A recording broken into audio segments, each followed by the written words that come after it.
All right, so we are waiting to hear from the South African Medical Association Trade Unions, Dr. Cedric Sihlangu, who's due to join us in just a few moments.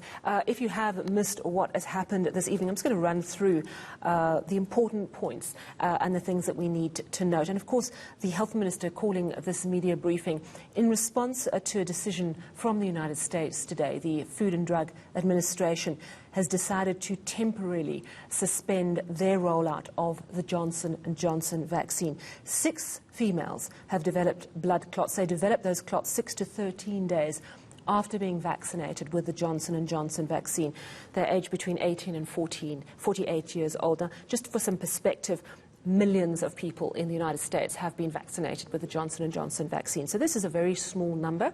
We don't as yet know, no one as yet knows, if there is a direct link between the Johnson & Johnson vaccine and any potential risk of blood clotting. So that is something we don't yet know. So what is happening is the United States is acting out of what is known as an abundance of caution. They're saying, you know what, let's just halt everything and try and see if there really is a link, because the reactions are so rare.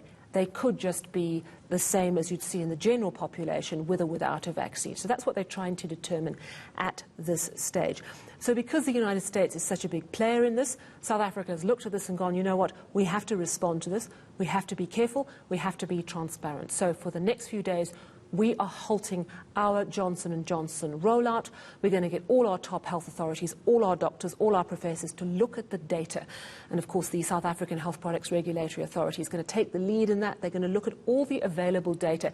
And this is where it really works in our favor to be a little bit behind the vaccination curve, because all the experience, all the data from the United States, from other parts of the world, we can look at what has happened. We can assess for ourselves if there is any potential risk. And what we're hearing from the doctors and the medical professionals that we've spoken to this evening is, even if there is a risk, it is such a minuscule risk.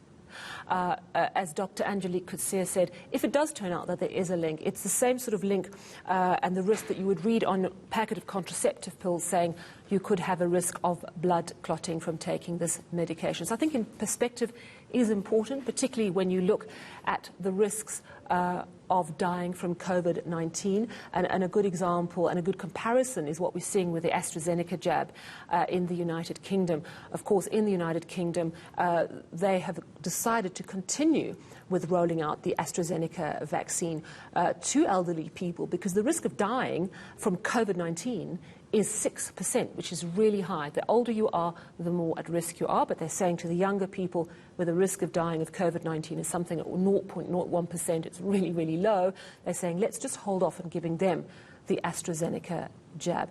Dr. Angelique Coetzee is saying to us this evening, which is new information from my perspective, that she has spoken to scientists around the AstraZeneca issue, and she says they are seeing a definite link between AstraZeneca and blood clots. Again, let me stress, extremely rare reactions. So there's a lot of transparency around this, and Dr. Angelique Coetzee of the SA Medical Association making the point that she has no concerns. She's had the jab. But of course, the impact on healthcare workers waiting for those vaccinations is that they will not get those jabs. Tomorrow, the health minister telling us it's temporary. They just need a few days to sort this out and then to make a decision. Because of course, as Heidi Jacobs has just told us, tomorrow a batch of over 100,000 Johnson & Johnson vaccines is coming into the country. And this, of course, is in an effort to finish the Sihlangu phase 1 part of that study before we can move on to phase 2. And phase 2 will start with vaccinating the elderly in South Africa, and it'll then move on to people with comorbidities. So these are the risky groups. These are the people that could have a severe reaction to COVID-19. So by and large, the message we are getting is that the South African authorities, the health minister being exceptionally cautious, following the international lead from the USA, without any specific link. They're pressing the pause button for a couple of days just to try and work out what is going on. And what they're hoping is clearly that this matter is resolved one way or the other before April the 22nd, which of course is when the first massive dose of vaccines, filled and finished at the factory in Gqeberha, the Aspen factory, is due to be delivered so that we can start phase 2 of our rollout. So it's a really important issue that we need to resolve. I can read to you a statement that has just come through from the National Education, Health and Allied Workers Union, their response to the temporary suspension. They say they note the decision after 6 female recipients developed blood clots in the USA. Nahawu says, we appreciate the timeless reporting by the department. We hope this will ease any anxiety felt by those who have already been vaccinated. We call on the department to monitor all frontline workers who have received the vaccine, urge frontline workers to report any sickness. We also call on the SA Health Products Regulatory Authority to continue checking and confirming the safety of the vaccines. We hope the Pfizer-BioNTech jabs that are expected at the beginning of May will be thoroughly checked if they're safe for use. The National Union reiterates its call for the government to look at other countries for vaccines, notably Cuba, China and Russia, with the third wave very imminent.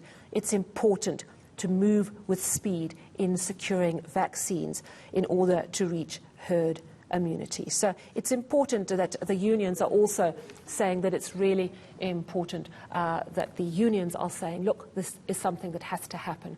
And I'm joined now, of course, by Dr. Cedric Sihlangu from the SA Medical Association Trade Union. Sihlangu, Doctor, thank you, Sihlangu, for joining us. Do you share Nahawu's views that generally it's important that we observe safety concerns, but at the same time you welcome what they're doing, you welcome what the government is doing? Thank you very much. Yes, certainly. I think we fully align ourselves with the statements from Nahawu, and also as the Union for Doctors, we do think that the approach taken by the ministry is, yes, indeed, a cautious one, because any information that pertains to adverse effects of these vaccines is important. And to that extent, we believe that we should align ourselves and allow government at least to interact with other jurisdictions, with Americas particularly, to investigate this new evidence that has just come up, so that as we proceed with the rollout of the vaccine, we do so knowing full well what the full information is, and so that when we do continue, we are all doing so with all the relevant current facts about the vaccine. So we certainly align ourselves with that regard. Dr. Sihlangu, if it is proven that there is indeed a link between the Johnson & Johnson vaccine and this very rare blood clotting disorder, do you still think, bearing in mind how rare this reaction might be, that it would be worth it to continue with the Johnson & Johnson rollout? Well, it's a risk-benefit analysis.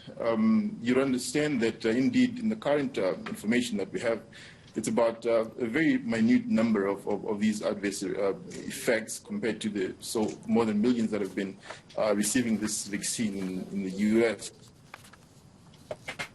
But in our setting, we want to go for the vaccine that has least adverse effects. So, for example, we want to then look into the Pfizer vaccine in comparison with the J&J, for that matter, or the Moderna, and whichever one we feel will be less risky for our people, that will be the one that we advocate for. In the current setting, other than the current information that we have, we're fully behind the J&J vaccine.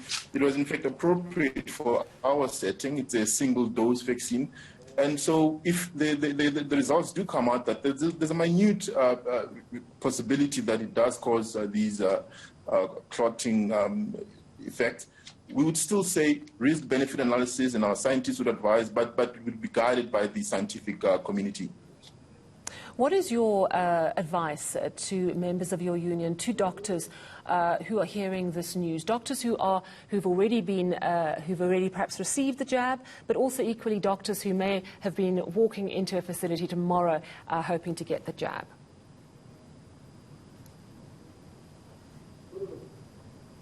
Well, we want to call for calm.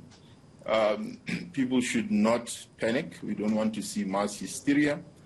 But importantly, we must monitor and observe each other as colleagues.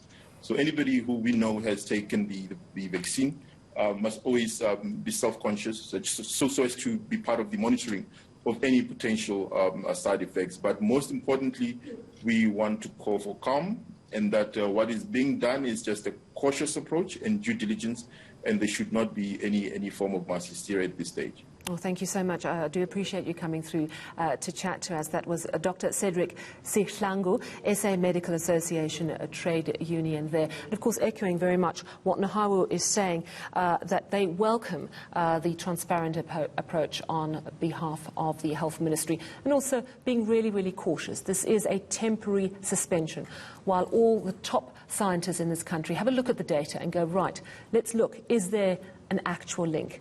How big are the risks? And it seems that even if there is a link, the risk is very, very small. So I think it's important perspective to bear in mind as we hear about this review. Frustrating times indeed for those who were perhaps hoping to get their vaccinations, but an important issue that needs to be fully ventilated. And that's where